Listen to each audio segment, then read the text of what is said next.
Welcome back to the Howff for a laid back Monday night wee session.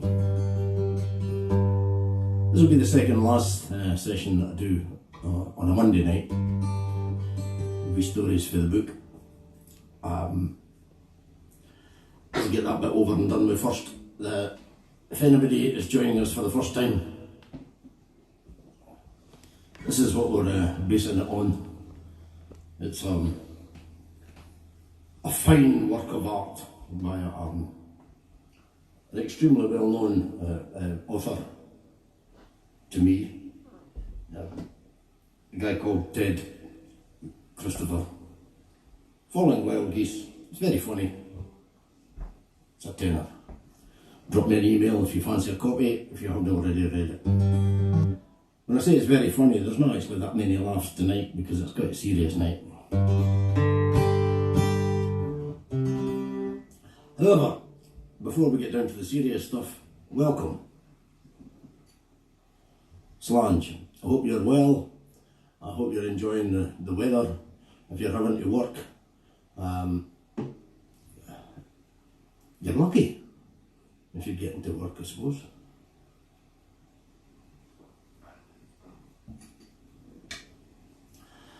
Before I start, next Thursday night coming, the stream that I'll be doing on Thursday night is all based around folk music. Now that's anything from sort of Ralph McTell to the Corries to the Birds, Bob Dylan, Eagles, Lindisfarne, all that sort of stuff. We'll count that as folk. Any requests, give me a wee shout. As usual on a Thursday night, I will start at 8:15. Apparently, last week was supposed to be the last NHS clap at 8 o'clock on a Thursday night. Don't believe that for a minute. Anyway, tonight, I'm going to start off talking about a guy who was a massive influence in my life. Didn't come into it till pretty late, right enough. But a guy who I knew simply as Big Davy. His Sunday name was David R. Ross. He was a Scottish historian and author, and I seriously recommend anybody who hasn't read his books to get hold of some of his books. One in particular is a book called Desirelings.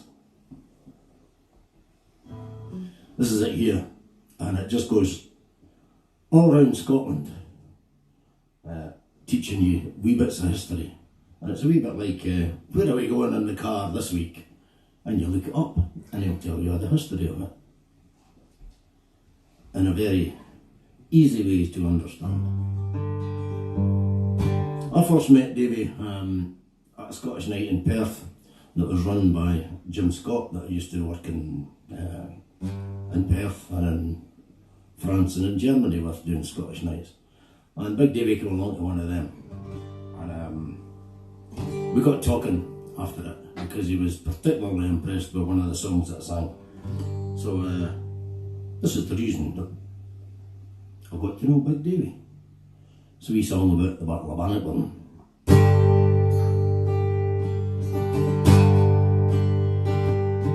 This isn't my land, I stand beside my brothers.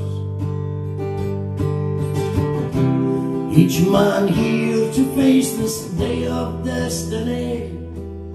We answered the birth, not for greed and not for gain.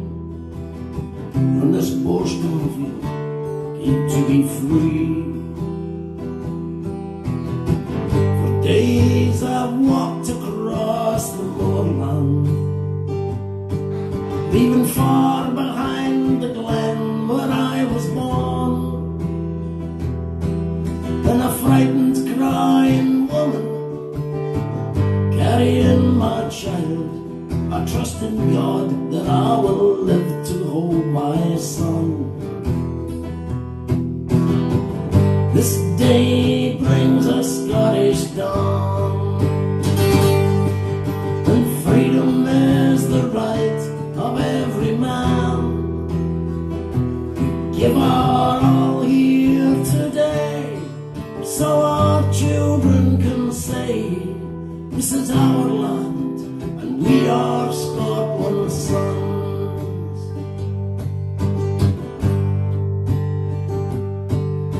And now we will face this day together. We may fear, but we will never run. And we will pay the cost, though many good friends will be lost. Tomorrow our flag will fly again. This day brings a Scottish dawn, and freedom is the right of every man. We give our all here today, so our children can say, this is our land, and we are Scotland's sons.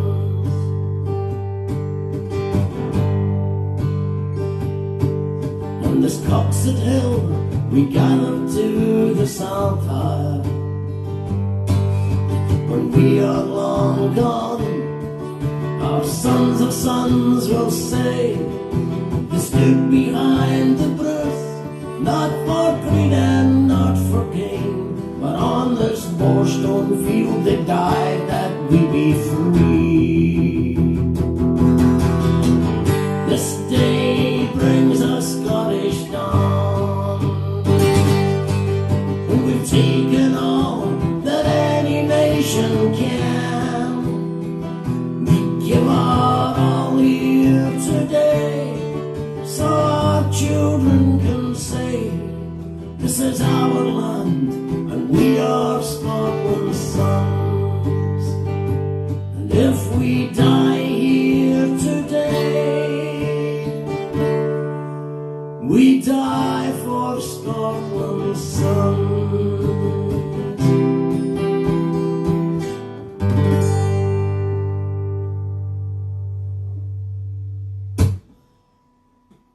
Very soon, Big Davey and I reckoned that we were very much on the same wavelength on a lot of things. Music, of course, Scotland in particular. And spent a fair bit of time together, not just physically but on the phone. And he said to me one day, he says, the 700th anniversary of William Wallace's death is coming up, and I'm going to do something for it. So I thought, all right, what are you going to do? He says, I'm going to walk to London.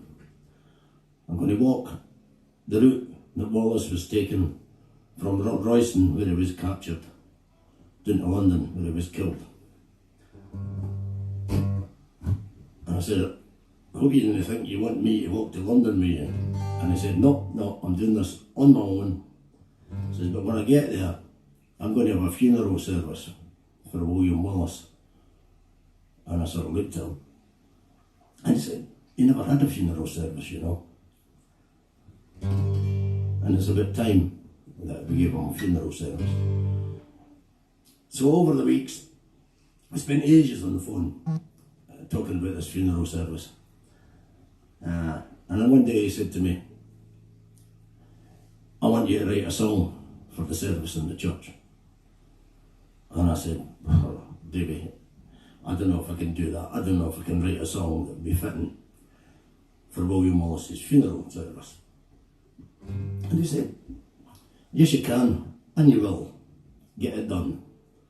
And that was Big Davey. He was a sort of guy you didn't argue with, not because you were fear to him, but because he gave tremendous inspiration to everybody around about him. And so I wrote a song. I wrote a song called I'm Coming Home. And he came up to the house to hear it when I'd recorded it, very roughly. And he listened to it all the way through without saying a word. And I didn't actually look at him while he was listening to it. When the song finished, I turned round and he had a tear running down his cheek. And he just gave me a huge big bear hug. and I reckoned at that point he probably quite likes it. I'm not going to sing that just now, I'll sing it a wee bit later on. But I met so many people on that walk for Wallace. David Murdoch, for example, who's been a great friend ever since and does my website for me. I met then, I don't know if I should name people because I'll miss somebody out. It's very important, but guys like Nick Brand, Gary Stewart, Bruce Ogilvie, loads of folk I'd never met before, Jim Singer. It was just a tremendous bunch, Scottish patriots. So anyway, David did his walk for Wallace and took about a month to walk. In fact, he left on the 5th of August, which was the day that Wallace was captured at Rob Royston, and he had to get there for the 23rd, which was his execution, so it was far short of a month. And he did it, he managed to get there. And there was 1,000 of us went down to London, and there was this huge sea of saltires from the Houses of Parliament where we met as we walked the 6 miles to Smithfield where he was executed. It was just a procession of kilts and saltires.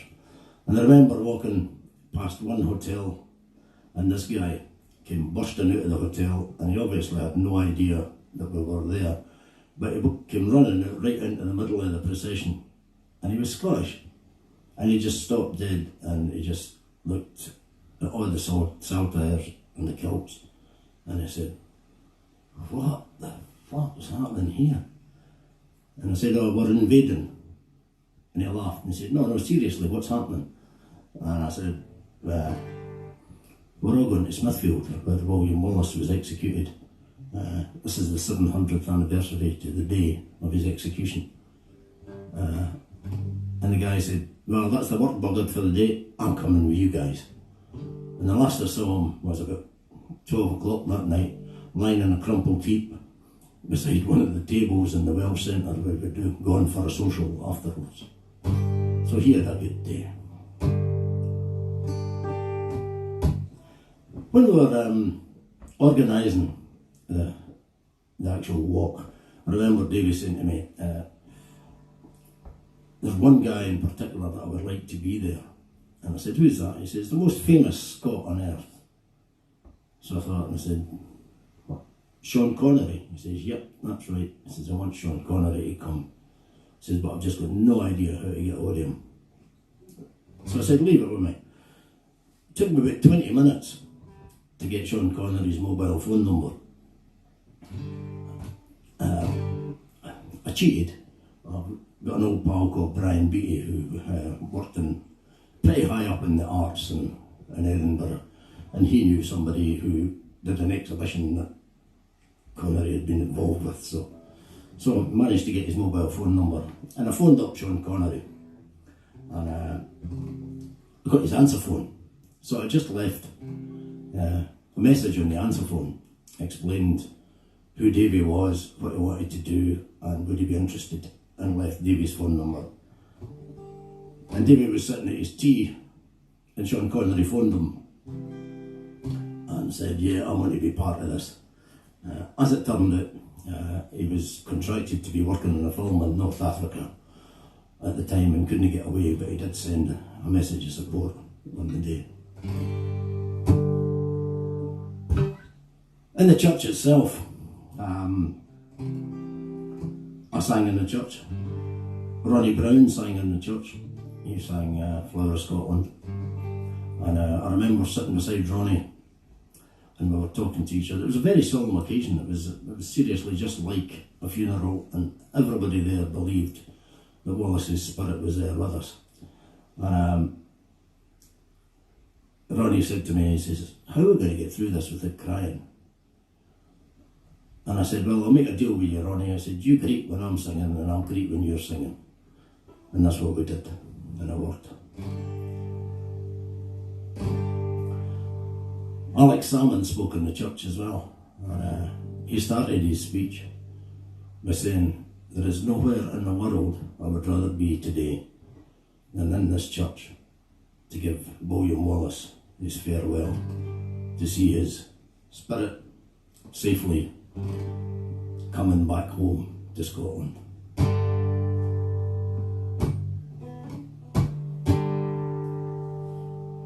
So I better sing. This is a song that Ronnie sang. You all know it. Join him. Oh, flood Scotland, when will we see your lakes again, that fought and died for your wee bit hill and glen, and stood against him, proud Edward's army, and sent him homeward to think again. Those hills are bare now, and autumn leaves lie thick and still. Our land that was lost now, which those so dearly held, and stood against him, proud Edward's army, and sent him homeward to think again.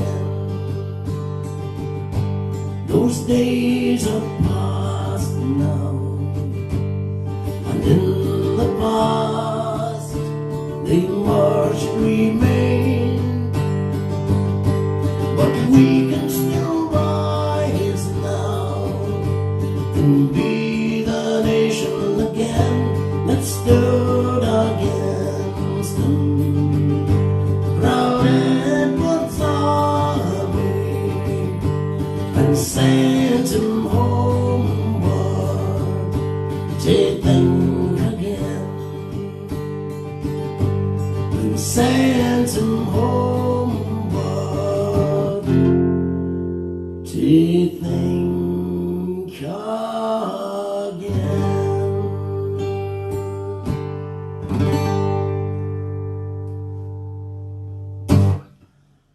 I've done very many really emotional performances in my life.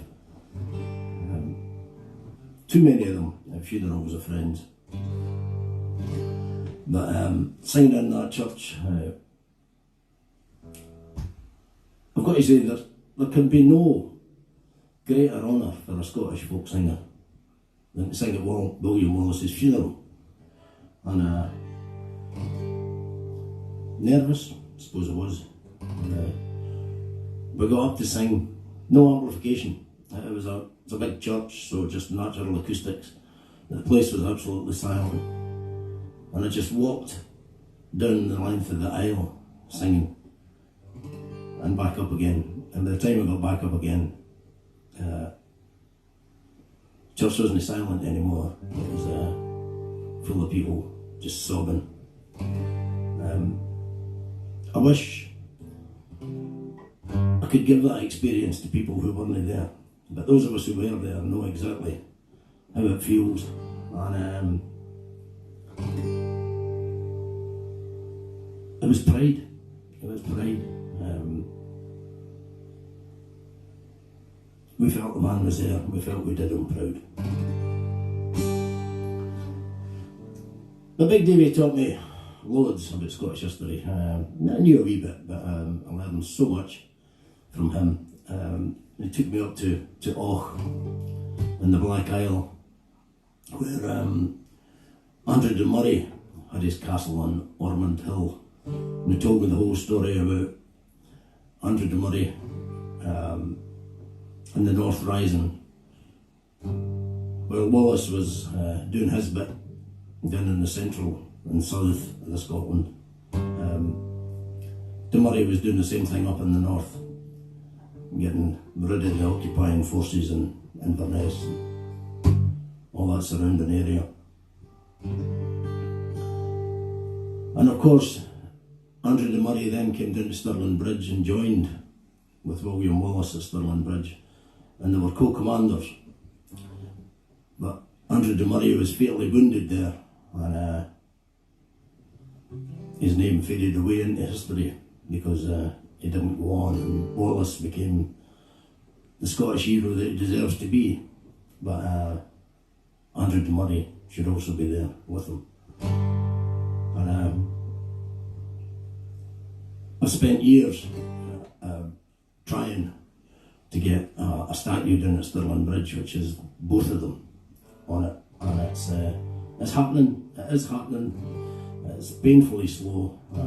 The obstacles in the way have just been horrendous, but we're getting there, and Stirling Bridge is beginning to be recognised. We've got a sailpath flying at Stirling Bridge now. It's over 700 years there was no marker at Stirling Bridge other than a wee plaque on the side of the bridge. Now at least Scotland Standard flies over the bridge. And that's thanks to a bunch of friends that got together with the Guardians of Scotland Trust. And the effort that these guys have put in has been absolutely tremendous. And it'll work, it will work. Andrew de Murray will stand beside William Wallace as an equal Scottish hero.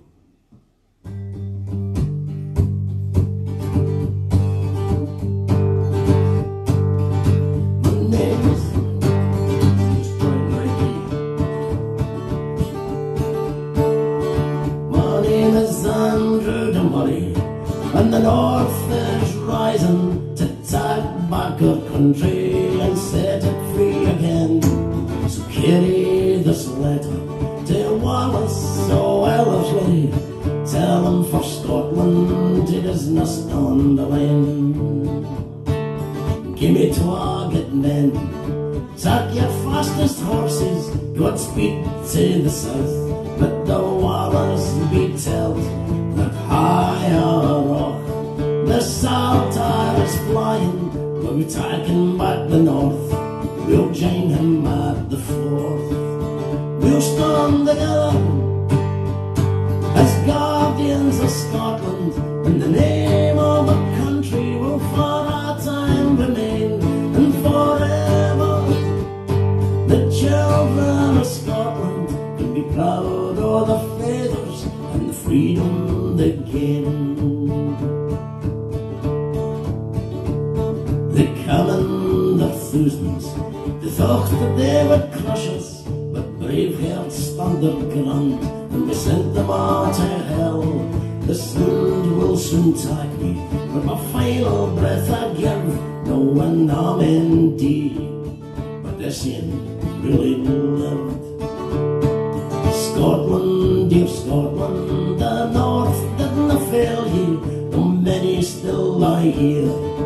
In the final rest, the first time we met, remember, will you tell me, oh, are things, my friend? Freedom is best.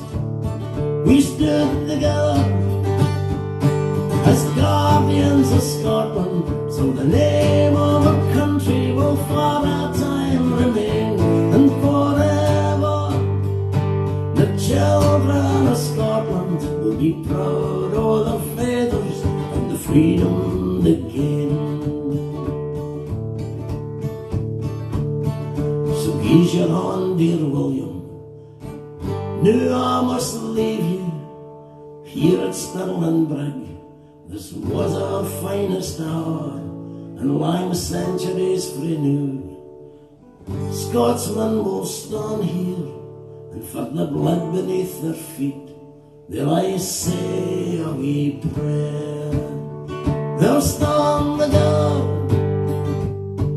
as guardians of Scotland, and the name of a country will for our time remain, and forever the children of Scotland will be proud of the feathers and the freedom they gain.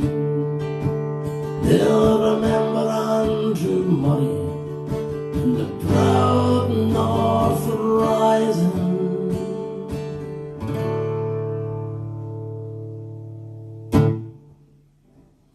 the money. And just adjusting my stand, it has a slight case of brewer's droop. Whatever that is. Slant.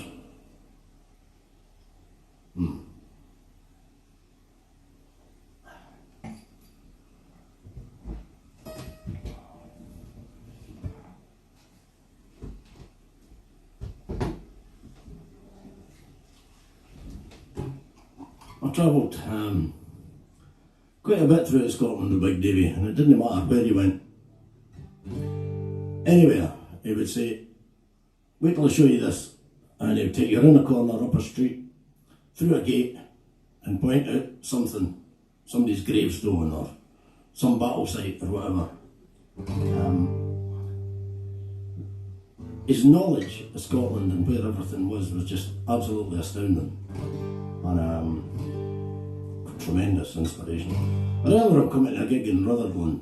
I was playing in Rutherglen, and he dragged me out the gig and took me along the main street, and he pointed at this church and said, "That's where Wallace was betrayed, you know, in the old kirk at Rutherglen." Davy was the convener of the Society of William Wallace when I met him. Tragically, he died from a massive heart attack. He was a very, very difficult guy to replace. The Society has worked wonders and following in his footsteps. Duncan Fenton was a tremendous convener as well after Davy. But sadly, Duncan too died, and now Gary Stewart is holding the fort and doing a great job here. Well done, Gary. I played at Davy's funeral, and I wrote a song from one of Davy's speeches. He did this speech about how everybody in Scotland was actually part of Scotland, because your body's made up from molecules of Scotland. When you die, you go back to being molecules of Scotland. So I thought that's a great idea for a song, so I nicked it.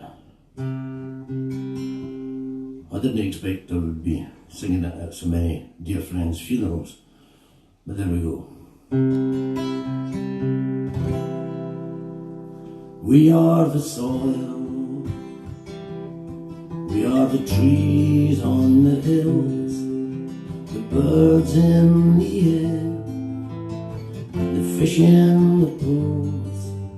From ages past we've come, and to dust we'll return, in birth, life and death. We are this land, and it's our home. We are the fire and the stone, the warm summer breeze, and the mighty seas. We are the legends, the songs, the blood and the bones, the snow and the rain, the dreams and the pain. And if I die somewhere away from here, then bring me home to lie in Scotia's fields, where I've been blessed just to be their keeper for a while. And when I pass them to my sons, to the soil I'll return.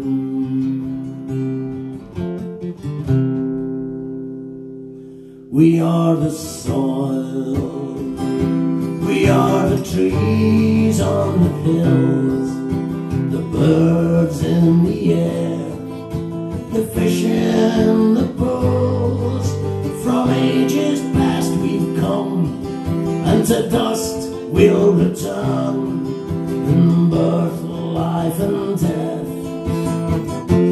We are this land, and it's our home. We are the fire and the stones, the warm summer breeze, and the mighty seas. We are the legends, the songs, the blood and the bones, the snow and the rain, the dreams and the pain. And if I die somewhere away from here, then bring me home to lie in Scotia's fields, where I've been blessed just to be their keeper for a while.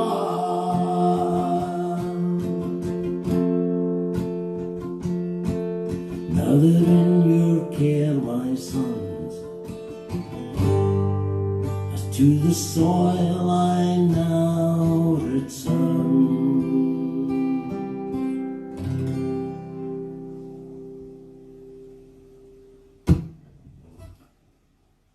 I remember after David died, he died in the January, and of course the Culloden commemoration was in April.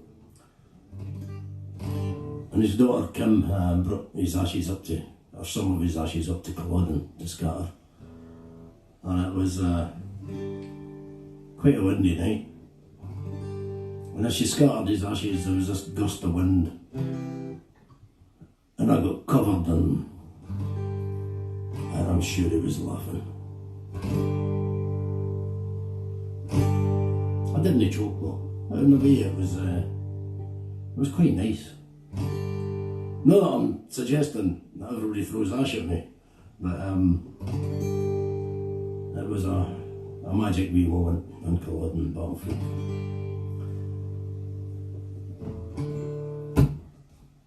This is another song about a magic moment on Culloden battlefield.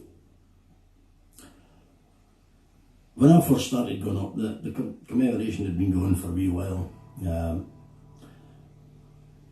But when I started, we used to go onto the battlefield carrying burning torches. And it was a custom that we sort of gave up because we felt that some of the ash falling for the torches was making a wee bit of a mess, and obviously on a war grave that wasn't acceptable. So we went all high tech and got real torches.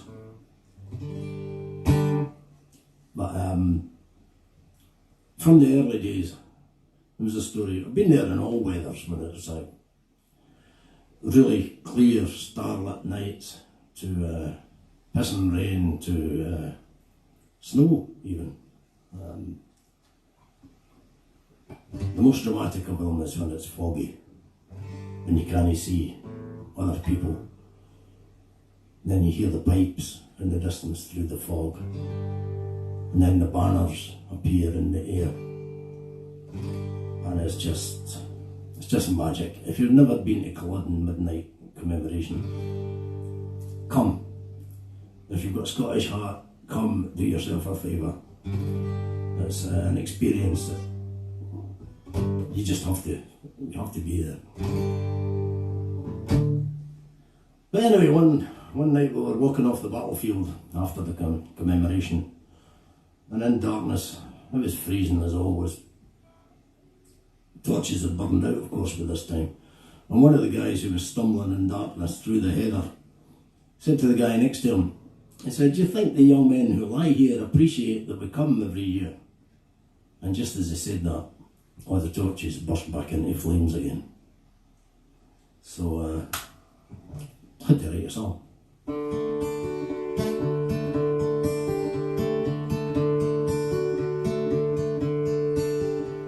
Good morning, my friend. You do not stand here alone, but it warms our old hearts. You've come to kneel beside this stone where brave Frasers fell on that day sent from hell, when they snuffed out our flame. But in you today I see that flickers once again.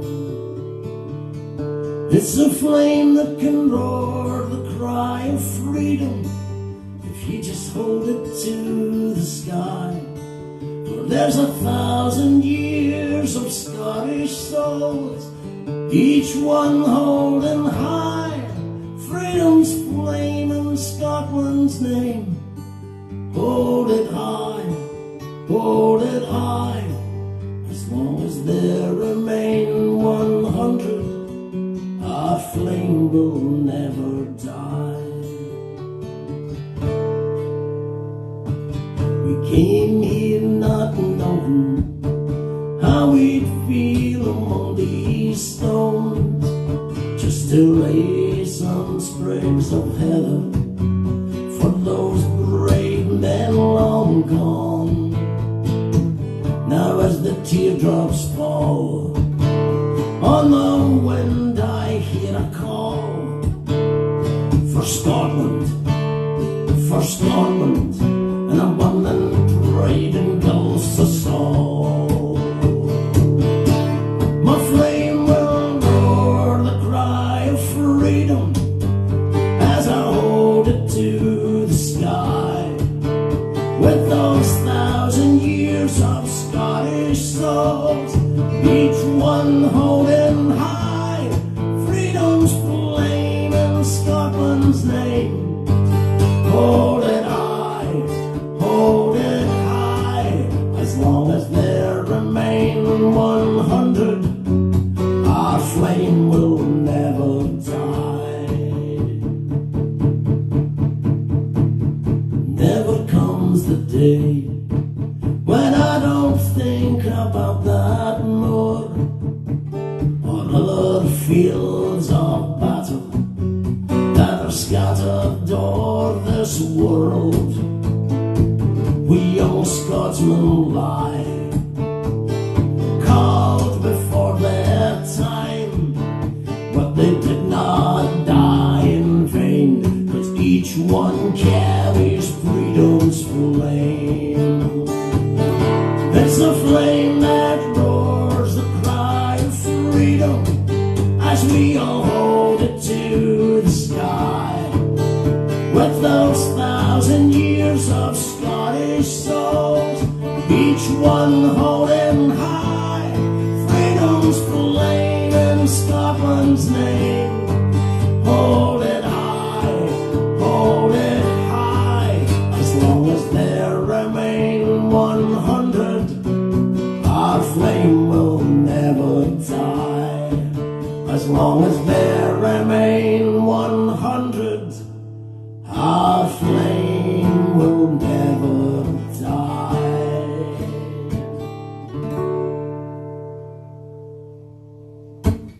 Freedom's Flame. I've got a pal for Elgin, a guy called Paul Jimison, who's into kayaking, and he named his kayak after that song. It's called Freedom's Flame. And Paul turns up at the Culloden commemoration every year, and very often it turns out he sleeps on the battlefield after it. Now, it's an eerie place at the best of times. On your own, middle of the night, after a commemoration. There's a braver man than me, Paul. I always take a sprig of heather up to lay at the Fraser Stone opposite the cairn, because my ancestors were Fraser, and as far as I can tell, they were at Culloden. So it's something that I do every year.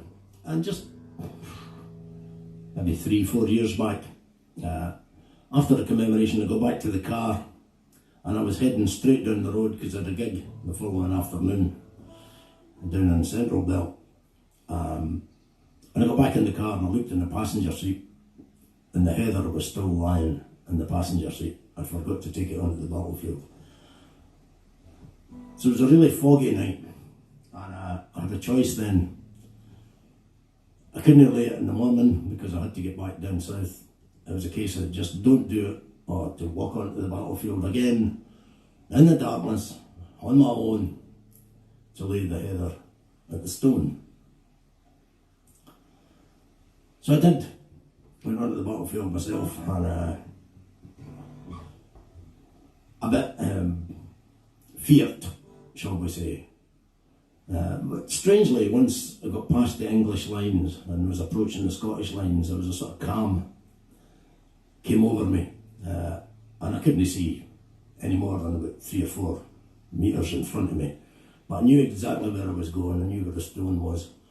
So I got there, laid the heather, said a few words, and then came back again. I told that story to Paul Jimison, and he said, well, I was sleeping on the battlefield that night. Now, I didn't know this, but if I'd been walking across that battlefield and a voice had said, hello Ted, I'd still be lying there. I would have had a heart attack.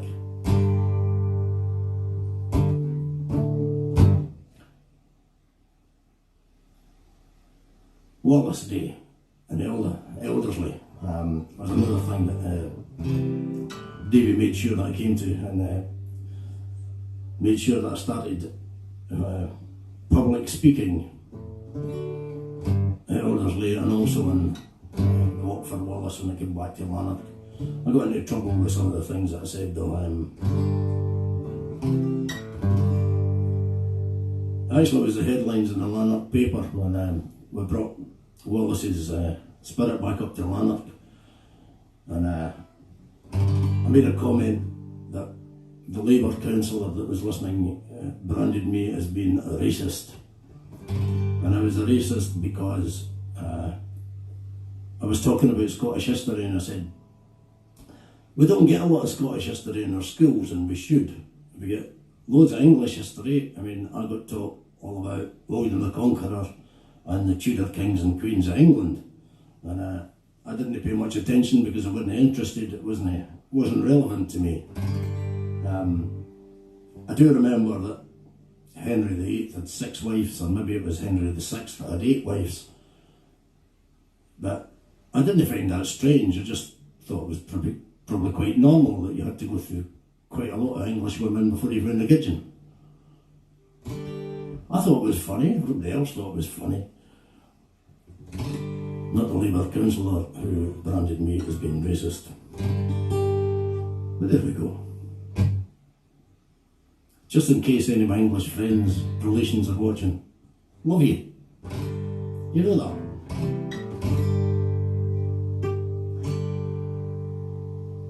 One year at Wallace Day gave me a great experience.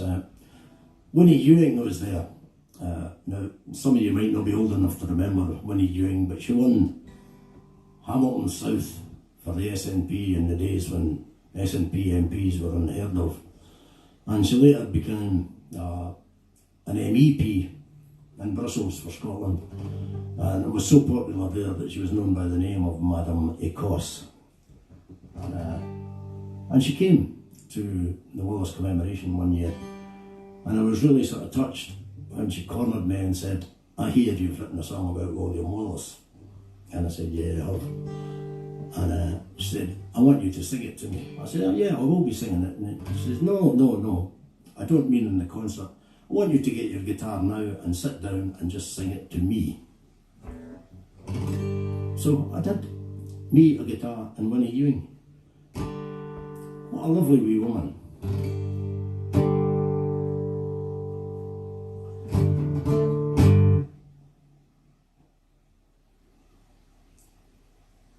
Davy came into the shop one day, Roadshow Music in Stirling, just in case you haven't got that for previous things. I used to have a music shop. And he came into the shop one day and he says, I brought somebody to see you. And I said, okay, who's this? And I said, this is Ian Russell. He comes from Nova Scotia. And I was telling him all about your song, Follow the Wild Geese Home, and how he's got to hear it. So, get your guitar and play it for Ian and let him hear it. So, I said, well, okay, hope you understand the accent, Ian. And he says, I should have born in Menstrie. But I've been in Nova Scotia for many years. And he was across with a delegation promoting trade between Scotland and Nova Scotia. So anyway, I sang Follow the Wild Geese Home to him, and he loved it. And within a year, he persuaded the Nova Scotia government to fly me across to Nova Scotia, because they'd adopted the song for Nova Scotia Day, and wanted me to sing it in the Parliament, which I did, and I was awarded with a Nova Scotia award called the Order of the Good Time, which is it's a great idea. It's an official award that they have for anybody who has entertained or made the people of Nova Scotia feel good. And I've got one. I'm so chuffed about it. But after it, we were back at Ian's house, and Marjorie, his missus, pointed out my CD sitting on mantelpiece and said, Ian's always got that CD sitting on the mantelpiece because I've got instructions that at his funeral I have to play 2 tracks off of that CD. I have to play Follow the Wild Geese Home, and I have to play I'm Coming Home at his funeral. And she said, I did ask him, why do you not just get Ted to sing them? And Ian's answer was, because he's going to be dead long before me. A year later, I stood at the churchyard in Menstrie and sang both the songs for Ian. He too died of a massive heart attack. No warning, he just dropped dead. So,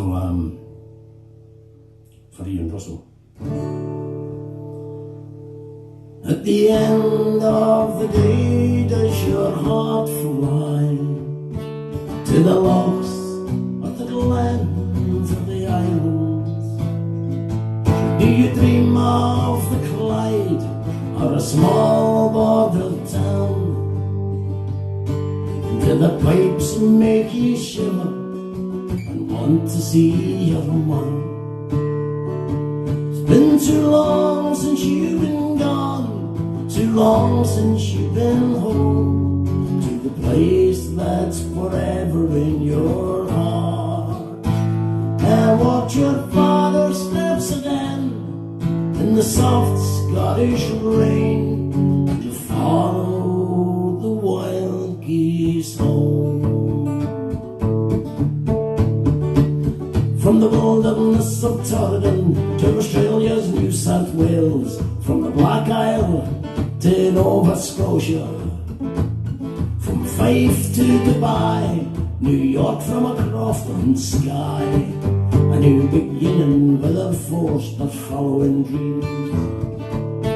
In San Francisco Bay, do you dream of the Tay? Did you long to walk down Princess Street once more? At night on your rig, your thoughts are still in brig. Follow the wild geese home. At the end of the day, does your heart fly to the lochs or the glens or the islands? Do you dream of the Clyde or a body border town? Do the pipes make you shiver and want to see your mother? It's been too long since you've been gone, too long since you've been home to the place that's forever in your heart. And watch your father steps again in the soft Scottish rain, and you follow the wild geese home. Were your forefathers' families cleared from the land and sent in exile to the New World? Did they give that foreign place a loved familiar name of a home they would never see again? Or did you sail on the tide seeking fortune, or a ship that you built years before? Did you make that last trip to the graveyard yard to say a final farewell to these shores. At the end of the day does your heart fly to the loss of the lands or the islands? Do you dream of the Clyde or a bodyboard uptown? Do the pipes make you shiver and want to see your mother? It's been too long since you've been gone, too long since you've been home to the place that's forever in your heart. And walk your father's steps again in the soft Scottish rain, and follow the wild geese home. For at the end of your days, you know your soul will rise to follow the wild geese home.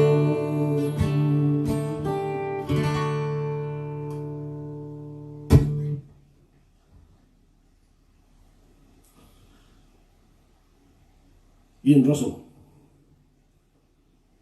Big Davy, Dalton Fenton, Hair in the Chair, Laughman. Too many periods, gone too soon.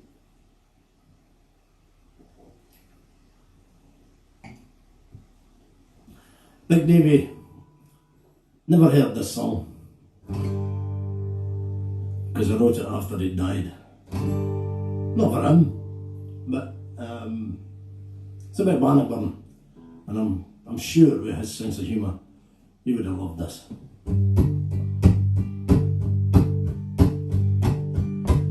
The Boone came charging on a big war horse, but with one stroke of his axe, the Bruce put him on his arse. With his head split in twa, the English knight did fall, and Eddie had to change his breeks and all. Hey Eddie, what's that smell? It's your whole bloody army shitting themselves, 'cause they realise your lies. Look, the fear they're gonna die, for today we kiss tyranny goodbye. My lords, this ain't the way we planned it. Those rebel Scots should fall, 'cause I command it. Why don't they turn and run from this field of Bannockburn, when the greatest army in the whole of Christendom? Aye, right. Hey Eddie, what's that smell? It's your whole bloody army shitting themselves, 'cause they've realised your lies. They're the fear they're gonna die, for today we kiss tyranny goodbye. So take your fastest horse and start running, for the goods of James's are coming. Now you'll always live in fear, oh the Douglas drawing near, and eating all your wains and your woman. Hey Eddie, what's that smell? It's your whole bloody army shitting themselves, 'cause they realise your lies. Now the fear they're gonna die, for today we kiss tyranny goodbye. Right, you know the words now. Your turn. Hey Eddie, what's that smell? The army shitting themselves. Realise your lies. Now the fear they're gonna die, for today we kiss tyranny goodbye. But today we kiss tyranny goodbye.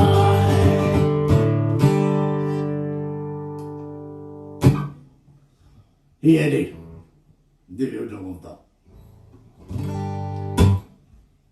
As I said earlier, this will be the second last one on the book. Next week will be just a round up talking about primarily about Scottish gigs and about that body of people called the Tartan Army. So, should be funnier next week. We'll have some quite humorous stories, I think, to tell. And if you want, there's lots more in the book that I haven't managed to cover on any of these wee things. You didn't hear me singing in the book, maybe that's a good thing, but there's a lot more stories there, and maybe you can enjoy some of them.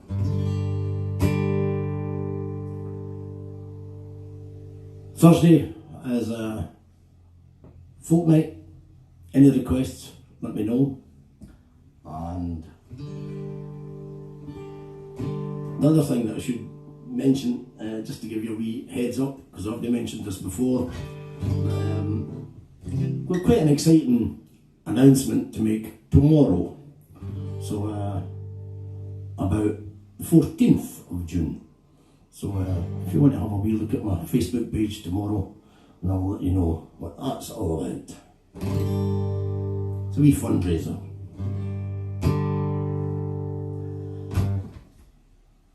To finish off tonight, go back to the Walk for Wallace, Wallace's funeral, and last words for Big Davy. This is another one of his books, For Freedom, and it tells the story of the Walk for Wallace. And he gave this to me when we got back, and it simply says, "To Teddy, Ted, we did it.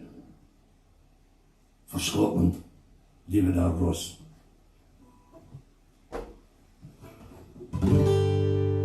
Means a lot to me, that book.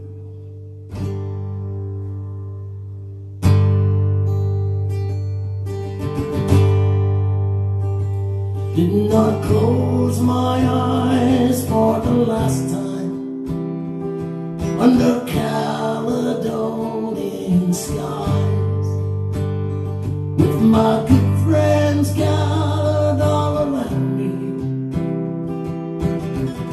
to say the last goodbye. But I will not be forgotten in the heart of every Scot. I still live on. Now it's time to fly the Saltire high. My spirit's coming home.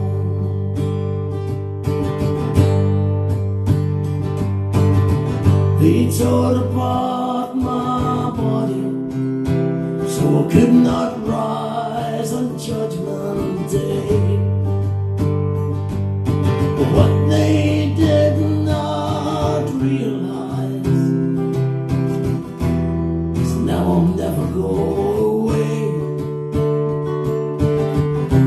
Coming back to the land I love, to the people I hold dear, to Scotland, St Andrew. Freedom, I'm coming home, I'm coming home, back where I belong. I'm coming home, I'm coming home, my spirit's coming home. Now I'm returning after all this time to Caledonia skies, to the country I died for, so that our nation could survive. Once again to stand beside the people I hold for Scotland, St Andrew, and freedom. I'm coming home, I'm coming home, back where I belong. I'm coming home, I'm coming home, my spirit's coming home. I'm coming home, I'm coming home, back where I belong. I'm coming home, I'm coming home, my spirit's coming home. To Scotland, St Andrew, and freedom. Back to Scotland, St Andrew, and freedom.